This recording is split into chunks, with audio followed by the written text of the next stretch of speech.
안녕하세요. 저는 택배기사 일을 하고 있는 30대 중반이 된 남자입니다.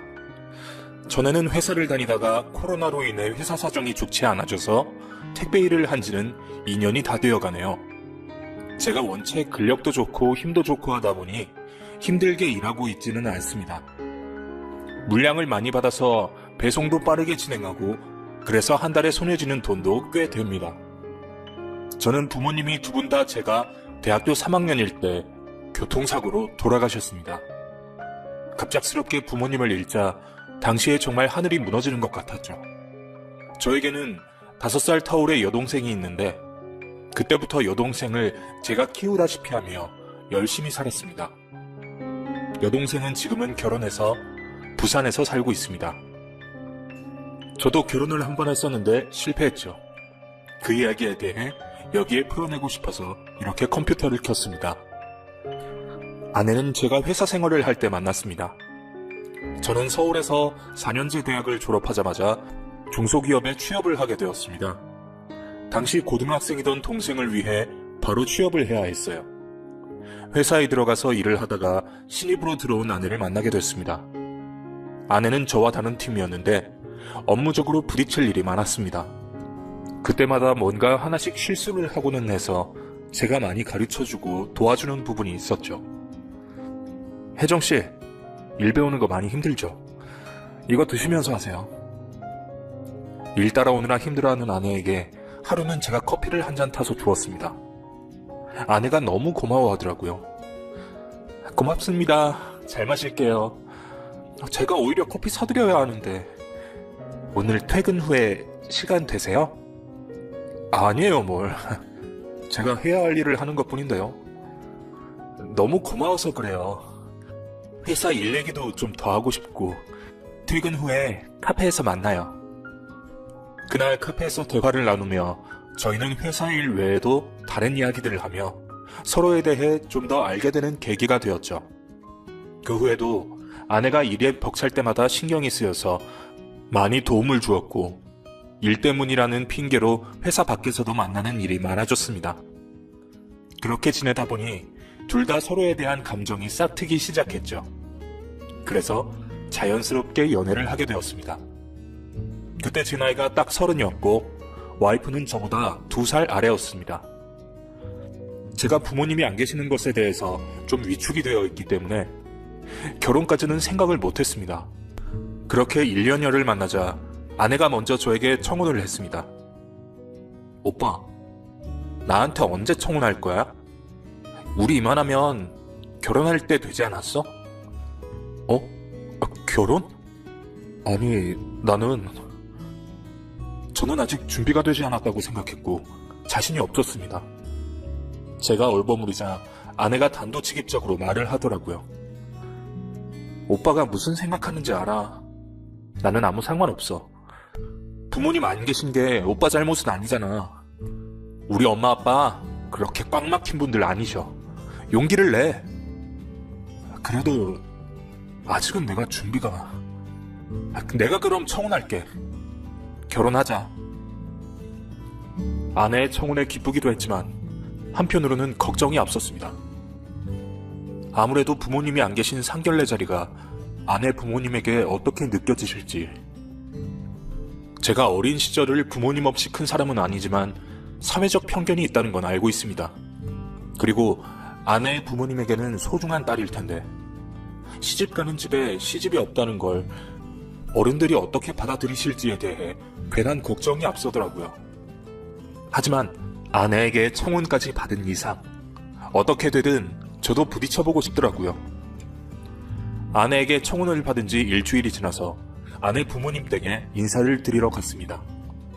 서울의 좋은 아파트였고 평수가 말도 안 되게 커서 처음에 당황스러움을 느꼈습니다.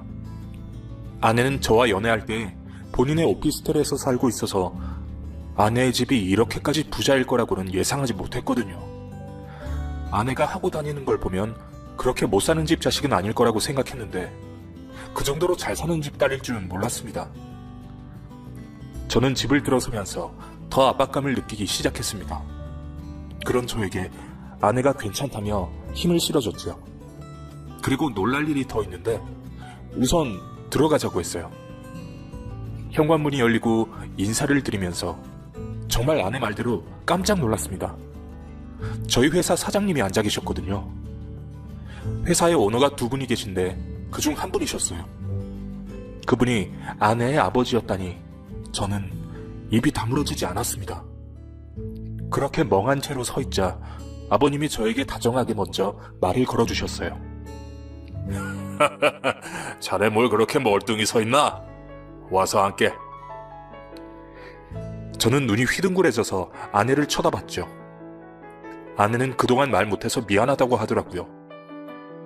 오빠가 괜히 부담스러워할까봐 말 못했어. 미안해. 그래도 이건 말했어야지, 혜정아. 우선 앉자. 와, 맛있는 거 많네. 장인어른은 저를 좋게 봐주셨지만 장모님은 내키지 않은 표정을 계속 짓고 계셨어요. 장모님의 마음도 이해가 안 가는 건 아니었습니다. 귀한 딸, 저같이 조건 좋지 않은 남자에게 보내고 싶지 않으신 그 마음 충분히 이해가 갔죠.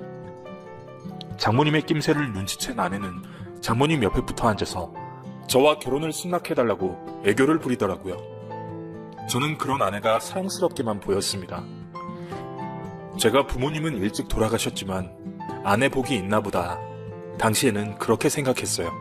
그날 식사 자리 내내 표정이 굳어 계시던 장모님이 차를 마시며 참았던 말씀을 하셨습니다. 난 잘 모르겠다. 시댁도 없는 집에 널 보내야 될지. 어느 정도 구색이 맞아야 결혼도 하는 거지. 이건 뭐 되도 않는 집에 갖다 붙이는 것 같네. 엄마, 왜 말을 그렇게 해, 사람 앞에 두고. 나는 시댁이 없어서 훨씬 좋은데? 그런 말 하지 마요. 내가 좋아하는 사람이야. 좋아해? 사랑은 안 해? 그럼 결혼하지 마라. 좋아하는 게 뭐 대수라고. 좋아하고 사랑하는 사람이야. 정말 왜 그래? 옆에 둘의 대화를 듣고 계시던 장인어른께서 장모님에게 한 소리를 하셨습니다. 혜정이 엄마, 사람 앞에 두고 그런 소리 하는 거 아니야. 나는 건실한 청년 마음에 드는구먼. 회사 일도 얼마나 잘한다고. 그리고 혜정이만 좋다고 하면 됐지 뭐. 몰라, 난 별로야. 그 좋다는 선자리 다 물리치더니 이런 사람 데려오려고 그랬던 거니? 면전에서 그런 말씀을 듣고 있으니 정말 민망하고 또 죄송스러운 마음에 안절부절하게 되더라고요. 그런 제 마음을 읽은 건지 아내가 제 손을 꼭 잡아주었습니다. 몇 번을 장모님과 만난 후에 어렵게 승낙을 얻게 되었습니다. 그리고 몇 개월 후에 저희는 결국 결혼을 하게 되었습니다. 저는 부모님이 남겨주신 유산이라곤 집 한 채가 전부였는데 그 집도 동생이 결혼하게 되면 주려고 했기 때문에 제가 가진 건 없었어요. 저축한 돈이 있긴 했지만 집을 살 수는 없었고 대출을 받으려고 했습니다. 당시에 동생은 좋은 대학에 입학하여 대학 생활을 시작하였습니다. 제가 대출을 받아 집을 장만하려고 한다는 사실을 알게 된 장인어른은 집살 걱정하지 말라며 장모님 명의로 된 아파트가 한 채 있으니 거기에서 신혼살림을 시작하라고 하셨습니다. 보통 남자가 집을 해가야 하는데 당시에는 너무 부끄럽기도 하고 정말 감사한 마음이 들었습니다. 그곳에서 몇 년을 지내다가 제 힘으로 집을 구해 나가는 것이 제 목표가 되었죠. 장모님에게 어렵게 결혼 승낙을 받기는 했지만 여전히 저를 탐탁지 않아 하시는 것 같았습니다. 저만 보면 웃으시다가도 정색을 하시고 표정을 굳히셨어요. 저와 결혼을 준비 중이던 아내에게 선자리를 만들어 권유해서 괴롭다고 아내가 몇 번 저에게 이야기를 했습니다. 오빠, 오해하지 말고 들어. 엄마가 자꾸 선자리를 만들어. 나 정말 미치겠어. 어머니가? 우리 결혼식장 예약까지 다 했는데 정말 날 인정 못 하시는 건가? 미안해. 괜히 나중에 오해할까봐 미리 말하는 거야. 엄마가 완전히 마음을 내준 건 아니지만 우리 노력하자. 우리만 잘 살면 되지 뭐. 그래, 내가 노력할게. 열심히 살 거야. 말은 그렇게 했지만 결혼식장까지 예약한 마당에 장모님이 아내에게 선자리를 주선한다는 게 정말 이해가 가지 않았습니다. 그리고 그런 이야기를 들을 때마다 자괴감이 들어서 이 결혼을 물러야 되나 고민까지 됐었죠. 하지만 아내를 사랑하는 마음이 컸고 아내도 자신의 어머니를 이해하지 못하겠다며 저를 위로해 주었습니다.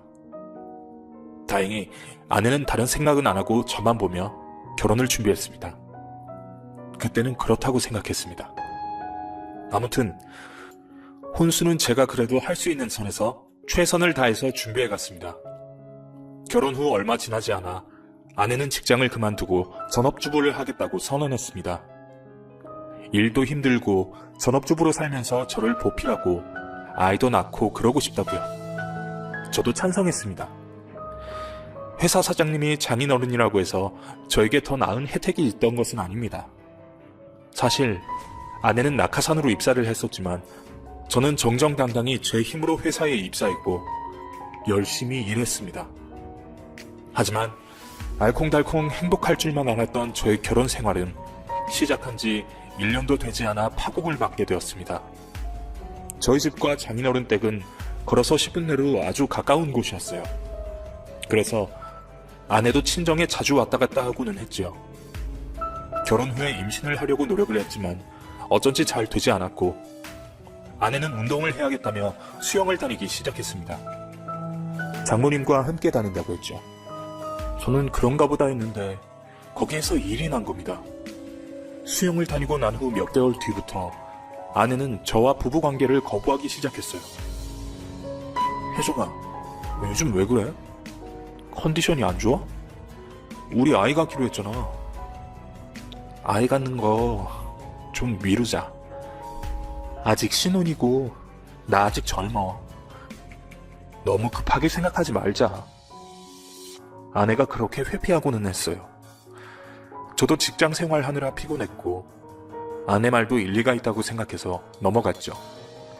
그런데 아내가 수영장에 모임이 있다며 나가는 일이 많아지기 시작했습니다.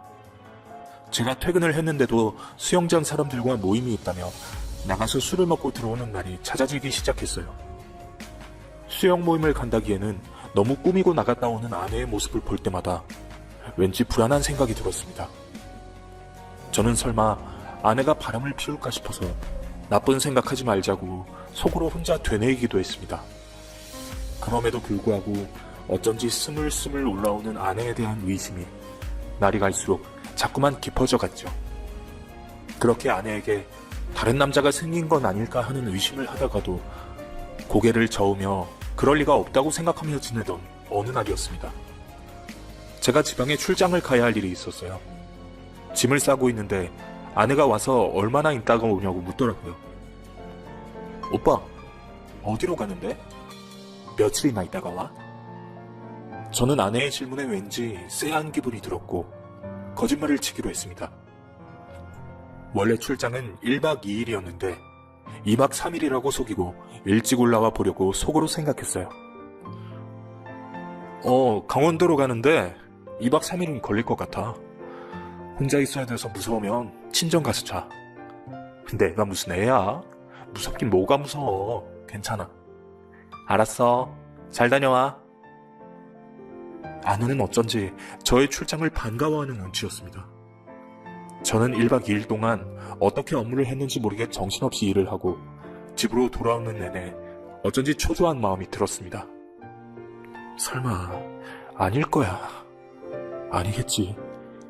마음을 가다듬으며 집으로 도착하니 밤 9시가 다 된 시간이었죠. 호흡을 가다듬고 현관문 비밀번호를 누르고 문을 열었습니다. 그런데 현관에 제 신발이 아닌 웬 남자 신발이 있더라고요. 그때까지도 아닐 거야, 설마 아닐 거야 생각하며 아내를 찾았습니다. 여보, 나왔어? 아내가 안방에서 나오며 저를 노려보고는 다시 내쫓으려 하더라고요. 아니, 1박 2일이라며 왜 지금 온 건데? 빨리 다시 나가. 나가! 아내는 슬립 잠옷 원피스에 가디건만 걸친 채 저의 등을 떠밀었습니다. 제가 있을 때는 그런 잠옷을 입은 적이 없는데 무슨 일이 일어난 게 틀림없다 싶었죠. 제 등을 떠미는 아내를 뒤로하고 방으로 걸어갔습니다. 한 걸음 한 걸음 뗄 때마다 심장이 무너져 내리더라고요. 그리고 안방 문을 열었습니다. 그랬더니 침대 이불이 불룩 솟아있고 그 안에 누군가 숨어있는 것 같더라고요. 이불을 획 젖혔더니 그 안에 속옷만 입고 있는 건장하고 젊은 남자가 있었습니다. 남자는 당황하더니 옷을 챙겨 입기 시작했어요. 제가 버럭 소리를 질렀죠. 너 누구야? 왜 거기에 누워있어? 뭐야 대체? 그랬더니 아내가 오히려 저에게 왜 일찍 온 거냐며 닥달을 하더라고요. 오빠, 대체 왜 날 속였어? 내가 뭘 속여? 지금 이 상황이 대체 뭐야? 이해할 수 있게 설명해봐. 너 누구야? 출장 2박 3일이라며! 왜 1박 2일이라고 속였어! 아내가 그렇게 악을 지르더라고요. 저는 정말 어리둥절하고 이해할 수 없는 상황에 미쳐버릴 것 같았습니다. 남자는 어느새 옷을 다 입고 현관 밖으로 나가려고 했어요. 제가 어깨를 확 낚아채서 그 남자를 세워놓고 누구냐고 초공하기 시작했죠. 당신 어딜 가? 누구야? 우리 와이프랑 무슨 사이야? 아니, 죄송합니다. 저는 그냥... 혜정아, 나 갈게. 둘이 알아서 해결해. 두 분이 원만하게 해결하세요. 어딜 그냥 빠져나가려고 그래? 너 누구냐고? 제가 소나기의 힘을 꽉 주고 그 남자의 어깨를 잡고 놓지 않자 약간 인상을 쓰더니 제 손을 뿌리친 후에 담담하게 이야기하기 시작하더라고요. 수영 다니면서 만난 사람이에요. 사실 혜정이가 남편분에 대한 불만을 많이 얘기했어요. 이왕 이렇게 된 거 다 말씀드릴까요? 그 남자는 뻔뻔하게 저에게 면상을 들이대며 따지기 시작했습니다. 부부관계가 얼마나 안 좋았으면 혜정이가 이렇게 됐겠냐. 왜 평소에 혜정이한테 그렇게 소홀히 대했냐. 그렇게 따지는데 정말 누가 잘못한 건지, 그 당시 다른 사람이 저희를 지켜봤다면 제가 죽을 죄를 지은 사람처럼 보였을 겁니다. 저는 낯선 사람에게 그런 말을 들어야 할 만큼 아내에게 잘못하고 살지 않았습니다. 물론 남들이 보기에 제가 혜정이네 집안보다 부족한 건 맞지만 이렇게 바람 현장을 들킨 상간남에게 그런 소리를 들을 입장은 아니라고 생각했습니다. 그만 떠들어! 그러니까 둘이 바람을 피웠다는 거지! 제가 아내와 남자를 번갈아 보며 소리를 지르자 남자는 아내를 놔주라고 하더라고요. 혜정이, 이제 당신 사랑 안 해. 날도 사랑한다고. 그만 놔줘. 당신이 이렇게 소리 지를 입장 아니야. 뭐 이 자식아! 저도 모르게 주먹이 올라갔는데 때리지는 않았습니다. 남자는 그 길로 주랭랑을 쳤습니다. 아내는 그 남자의 이름을 부르며 가지 말라고 했지만 그 남자는 우선 자기는 빠지는 게 좋겠다며 급하게 현관문을 열고 나가버렸어요. 저는 눈에 뵈는 게 없었습니다. 결혼하고 나서 변해가는 아내의 모습을 보며 설마 했는데 어떻게 집까지 불러들여서 바람을 피울 수가 있는지, 대체 제가 뭘 잘못한 건지 머릿속이 너무 복잡했어요. 혜정이, 너 나 몰래 저놈이랑 언제부터 만난 거야? 그냥 오빠만 조용히 넘어가면 아무 문제 없어. 다 정리할게. 정리하고 말고가 지금 중요한 게 아니라 너가 저놈을 왜 우리 집까지 끌어들여서... 야, 내가 다 봐버렸잖아. 이걸 어떻게 되돌려? 누구야 대체? 나랑 살고 싶으면 그냥 잊고 살면 돼. 근데 꼭 알고 싶어? 지금 그게 할 소리니? 내 눈으로 그런 장면을 목격했는데? 이걸 어떻게 그냥 넘어가, 혜정아? 대체 왜 그랬어? 저도 모르게 눈물이 흐르더라고요. 아내도 조금의 양심은 있었는지 같이 눈물을 흘렸습니다. 눈물을 닦은 후 아내는 담담하게 이야기를 하기 시작했습니다.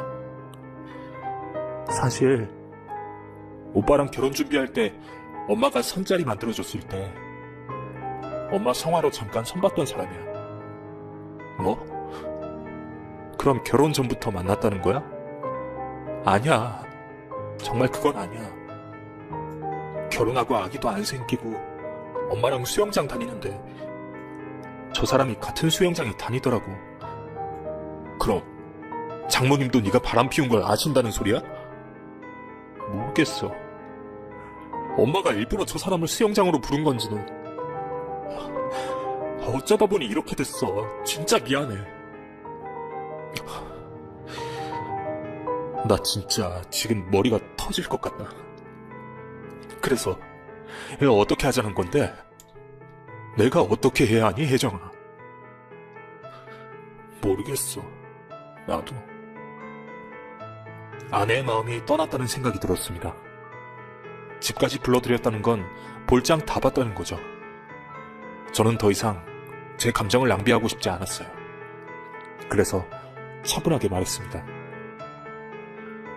일단 생각 좀 정리해볼게. 늦었으니까 가서 자.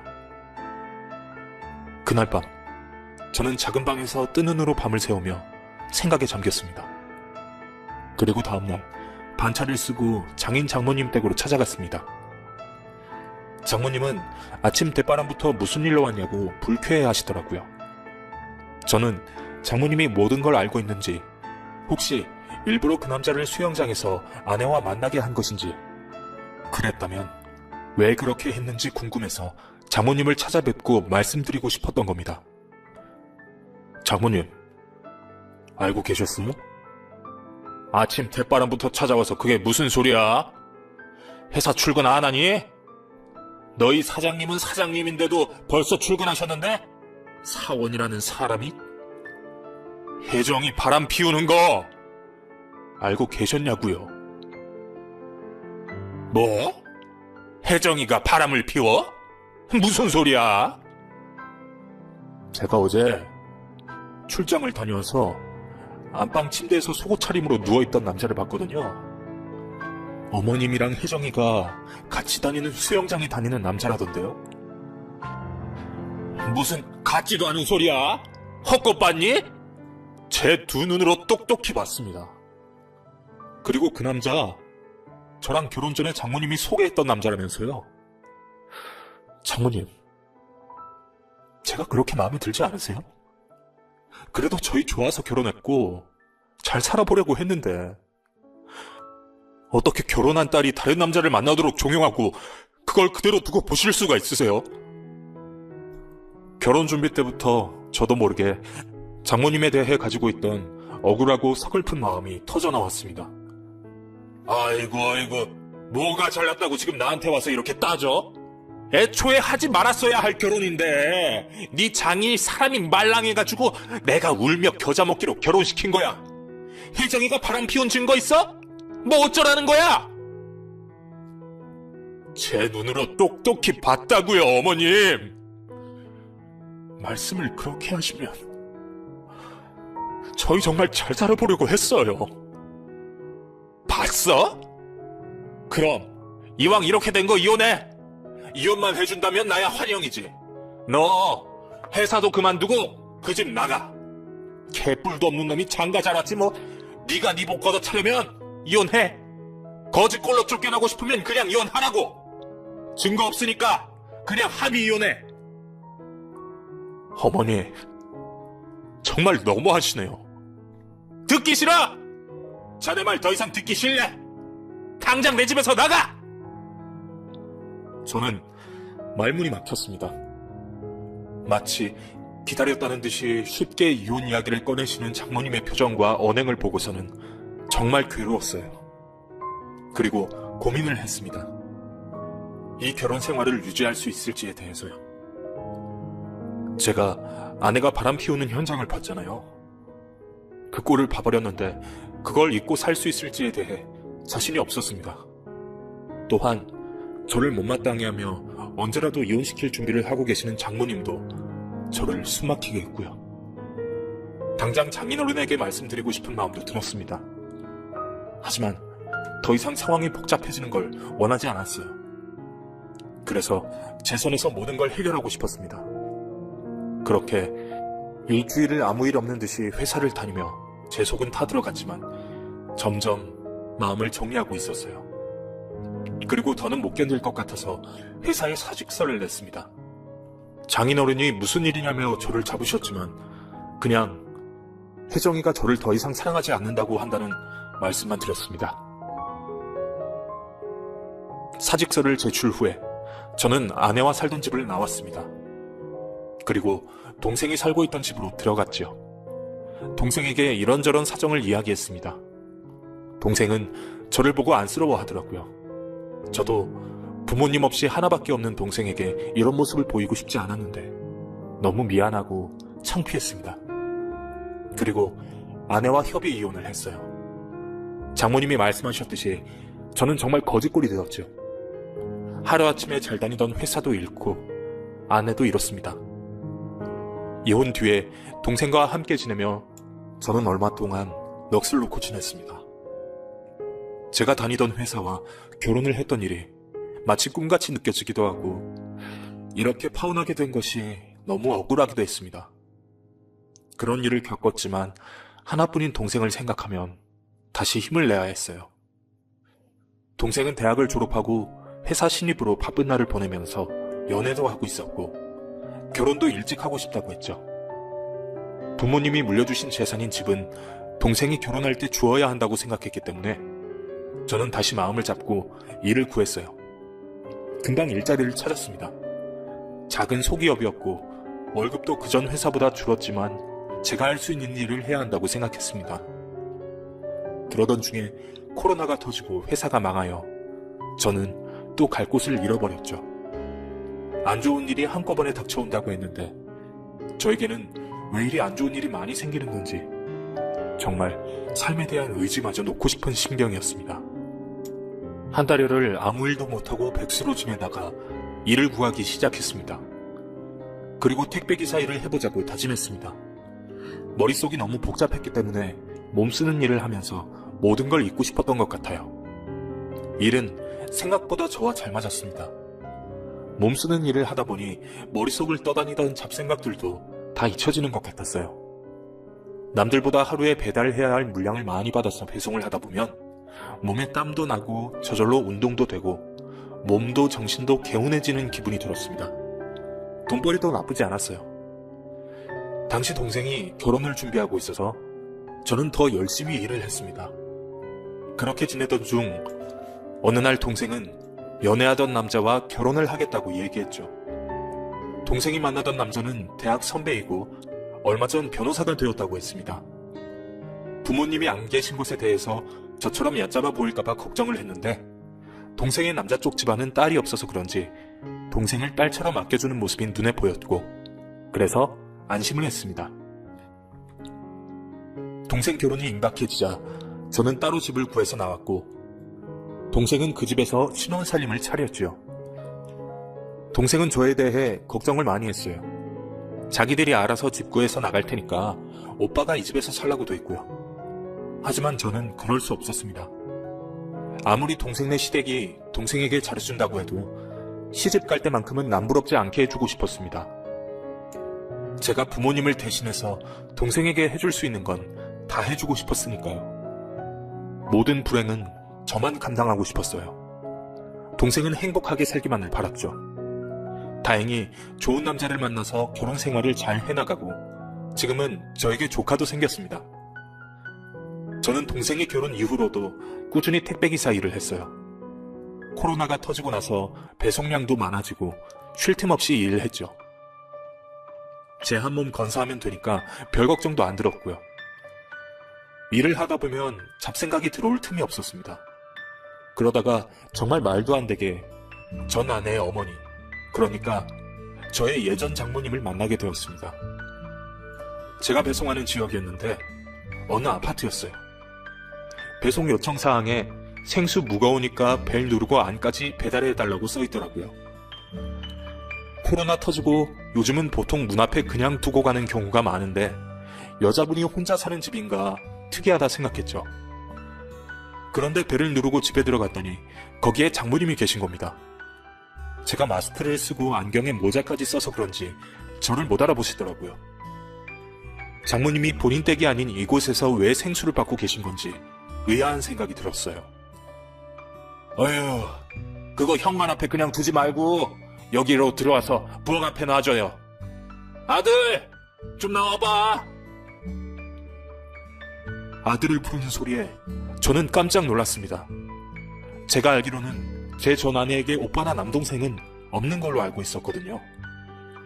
저는 불현듯이 이건 복수의 기회다 싶은 생각이 들었어요. 그래서 본능적으로 핸드폰의 녹음 버튼을 눌렀습니다. 저희 장모님의 특유의 억양이 있거든요. 장모님의 목소리를 아는 사람이라면 누가 들어도 장모님인 걸 알 수 있었죠. 아들아, 그만 방에서 나와서 이거 좀 도와. 저녁 뭐 먹을래? 그러자 방에서 20대 초반의 젊은 남자가 나오더라고요. 엄마, 오늘 저녁까지 드시고 가려고요?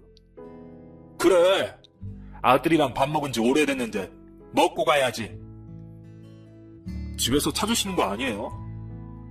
그런 걱정 하지 마. 우리 아들 빨리 대학 졸업해야 땡땡 회사 취직시키는데. 장모님이 말하던 회사 이름은 장인어른의 회사 이름이었습니다. 정말 빼도 박도 못하게 저에게 걸리고 만 거예요. 이것도 운이라면 운이 아닐지 저는 녹음기를 켜둔 상태로 그 많은 생수와 음식들을 다 옮겨놓고 모자를 벗고 안경을 벗었습니다. 그리고 장모님에게 인사를 드렸죠. 안녕하세요. 접니다, 장모님. 잘 지내시죠? 장모님이 귀신을 본 듯 놀란 표정을 지으며 절 보시더라고요. 아드님이신가 봐요. 제가 말하자 장모님은 당황해서 어쩔 줄 몰라 했습니다. 그리고 얼버무리기 시작했어요. 너가 여기를 왜... 너 택배 아니? 엄마, 아는 분이셔? 저는 계속 녹음을 하고 있는 상태였습니다. 아니야, 아들. 들어가 있어. 아드님이 아주 젊으시네요. 뭐 어쩌라고? 참나, 우연도 무슨 이런 더러운 우연이 다 있어. 네가 여길 왜... 아휴. 그리고 내 아들이 있건 말건 무슨 상관이야? 이미 내 딸내미랑 이혼한 마당에 우리 집 일에 참견이라도 하겠다는 거야? 다 날랐으면 이제 가봐. 장인어른도 이 사실을 아세요? 장인어른? 누가 자네 장인어른이야. 이제 남남인데 무슨 소리를 하고 싶은 거야? 여전히 뻔뻔하시네요. 혼의 자식도 낳으셔서 잘 키우시고 아주 존경합니다. 이게 여기가 어디라고 자꾸 말을 씹으려? 나가! 내가 혼의 자식이 있든 말든 잘 키우든 말든 자네가 무슨 상관이야? 얼른 꺼져! 혜정이는 잘 지내죠? 자네보다 훨씬 조건 좋은 남자랑 재혼해서 아주 잘 살아. 어휴, 내가 그때 결사반대를 했어야 했는데 괜히 호적의 흔적만 남기고.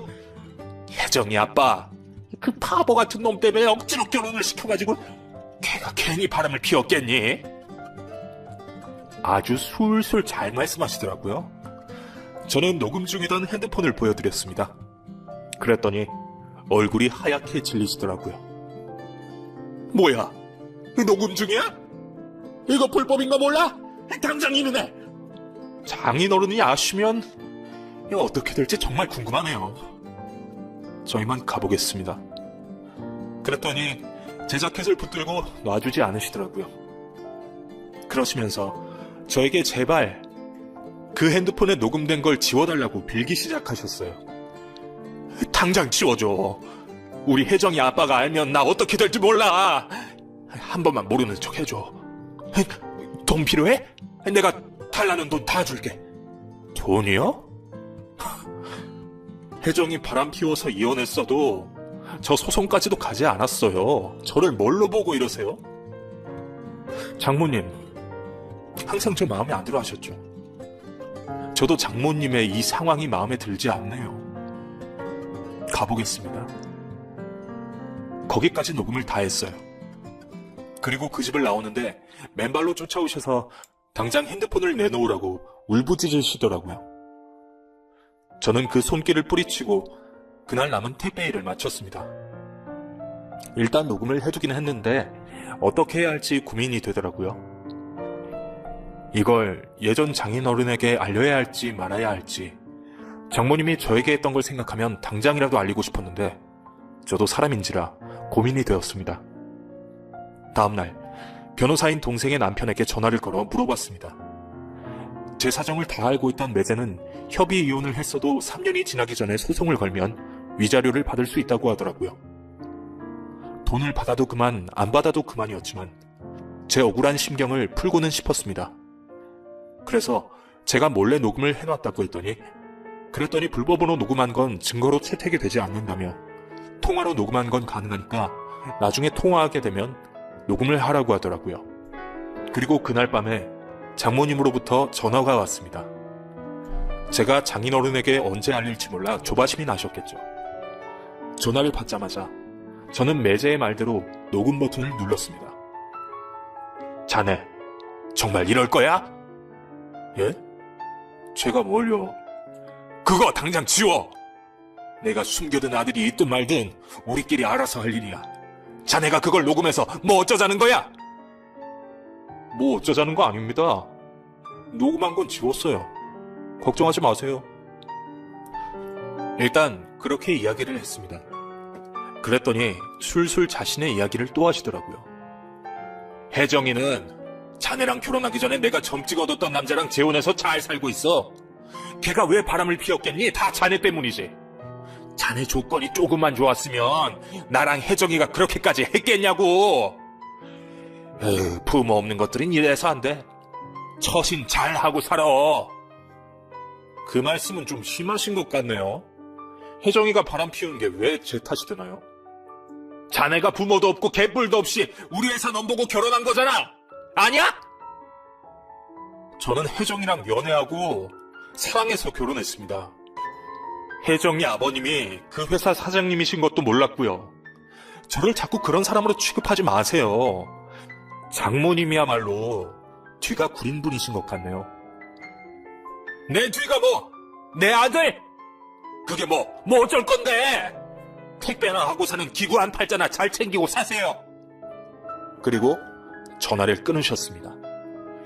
정말 우라통이 치밀더라고요. 제 결혼부터 모든 것이 망가진 것은 다 장모님 탓만 같았어요. 그리고 다음날 매제를 찾아가서 통화 내용을 들려주었습니다. 저보다 더 불같이 화를 내더라고요. 아유, 형님, 왜 그렇게 참고 사셨어요? 이거 정말 가만두지 못하겠네요. 제가 처리할게요. 소송 가도 될까? 이제 와서. 이제 와서라뇨. 이제라도 하게 돼서 정말 다행입니다. 형님, 정말 억울하게 사셨어요. 저는 그렇게까지 하고 싶지 않았지만 장모님이 저를 그렇게까지 하게 만드셨어요. 매제의 말을 듣고 바로 소송을 진행하였습니다. 그 과정에서 장인어른도 장모님이 혼외 자식을 갖고 있다는 사실을 알게 되셨죠. 따로 저를 불러내서 술 한잔하자고 말씀하셨습니다. 왜 그런 이야기를 나에게 먼저 하지 않았어? 혜정이가 그런 줄도 모르고 나는 미안하네. 아닙니다. 장인어른이 잘못하신 건 하나도 없죠. 혜정이 엄마랑 이혼할 걸세. 저런 여자랑 더 이상 같이 살 수 없어. 나 모르는 혼외 자식이 있다는 걸 그렇게 까마득히 속이고 산 걸 생각하면 자네 덕에 알게 됐어.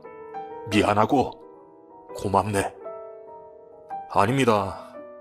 이런 일로 다시 뵙게 돼서 마음이 안 좋네요. 내가 보상을 하고 싶은데.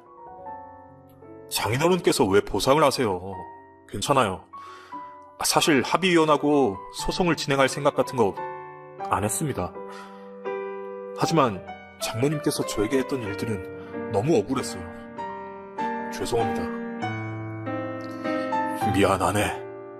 미안해. 소송 끝에 저는 얼마간의 위자료를 받게 되었습니다. 전 아내는 저와 살 때 바람을 피웠던 수영장 남자와 재혼을 하였고 현재 임신 중이더라고요.